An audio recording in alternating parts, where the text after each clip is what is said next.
This student went from living a normal life to having millions of people hate him for destroying their computers. Onel de Guzman was your average broke college student in the Philippines, but with the rise of the internet in 2000, he wanted to get on it. However, with no money to his name, Onel had an idea to build a computer virus to steal other people's internet accounts. Sounds pretty smart, so he decided to write about his idea for his college thesis. But once he turned it in, his teacher was absolutely outraged and wrote, "We don't produce burglars, and this is illegal," losing him his computer science degree. Even with these negative remarks, Onel just didn't think there's anything illegal about it, so he went ahead with the program. Character by character, he wrote up the code, but on the last line, he made a decision to allow it to spread worldwide. With everything done now, the virus was emailed and it began to spread. Within 24 hours, the virus had reportedly infected 45 million machines. Time froze, and the biggest companies in the world had to figure out how to retrieve all their data back because the worm was doing a lot more damage than what the creator intended. It would not only take the user's internet account, but also destroy all their files. This is how it worked. You would hop on your email to receive one from a friend that says, "I love you," and there you would be excited to download the letter to see what's on it. But then shortly after clicking on the text file, your computer changes. That's when, on closer inspection, it was actually a VBS file this entire time, but the damage had already been done. The virus takes advantage of visual-based script files to run system code on the victim's computer, which means it'll corrupt all your files, turning them into .vbs ones. That's brutal, but it doesn't even end there. After it finishes overwriting files, it will slither through your Outlook and resend itself to everyone on it, effectively putting it in a constant loop. Even though the United States had a warning from the other countries on what was happening, the worm hit just as hard. Instead of ignoring the email, many couldn't resist opening the magical love letter. In only a couple hours of the worm spreading, copycats of it with different messages like "very funny" or "Mother's Day" start to pop up too. Yeah, people were actually doing that. And it was getting hard to keep up with everything. Emails were flooding the system, files were getting erased, it was becoming too much. Until the government stepped in. As antivirus companies were finding a fix to the chaos, the FBI turned to tracking down the person that made it. Finding a fix and the person that made it was fairly easy due to the virus being very poorly coded. Every person affected by this worm had access to the source code, so after going through it, they found a way to patch this bug. What they also found was a few lines of code identifying the author. But still, this all seemed too good to be true for the investigators, so they continued to look deeper. After looking more into it, they found a server hosted by the Manila-based company Sky Internet, which was sending passwords back to the creator. After getting contacted from the FBI, Sky quickly took the server offline, which stopped at least part of the virus from growing more. With the FBI now having a way to identify the creator, finding the culprit was quick. 4 days after the worm began spreading, Philippine police raided an apartment in Manila, arresting one of the people there at the time, Romel Ramones, a 27-year-old who worked at a local bank. But there was a huge problem. He didn't seem to be a hacker at all. Slowly, suspicions started to grow. Being unsure about the originator, they turned to his roommates, Onel de Guzman and his sister. They were now more confident that they were going the right direction, but still couldn't confirm that either of them was involved with the ILOVEYOU virus. Until a big discovery came to surface when Onel's senior thesis was brought to them. In a draft of it, he wrote that the goal of his proposed program was to steal and retrieve internet accounts from the victim's computer. Well, that was pretty easy. Now, this brought a bigger question to everyone.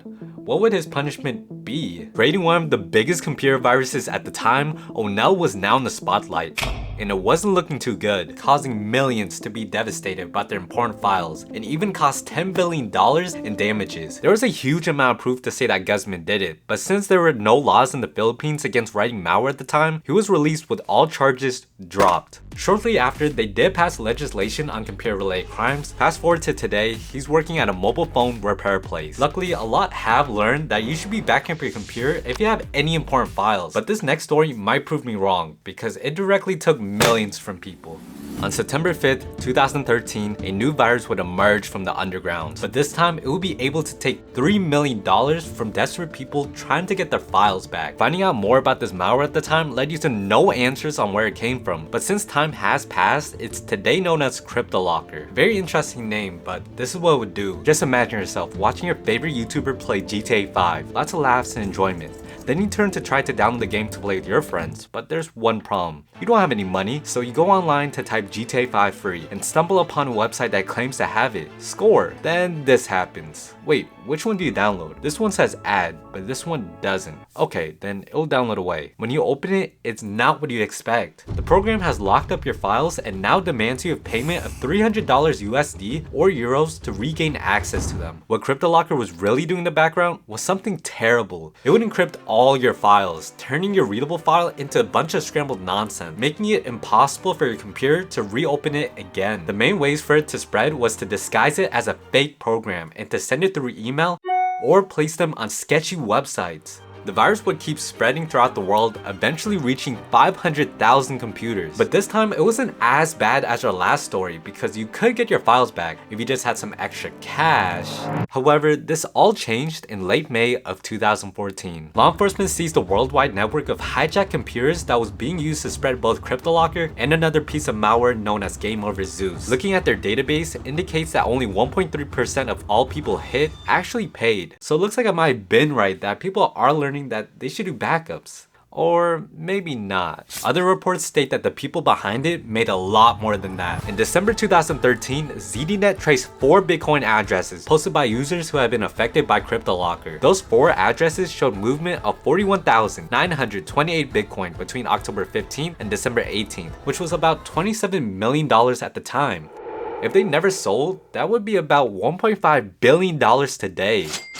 Fortunately, CryptoLocker is no longer in distribution, but there's still plenty of ransomwares in circulation. Due to a large amount of them are being placed as ads on websites, I would personally use an ad blocker. Now, these have been 2 insane stories so far, but this made me wonder, why was the first computer virus really made for? After looking into it, I was surprised to see that it wasn't meant to be harmful at all.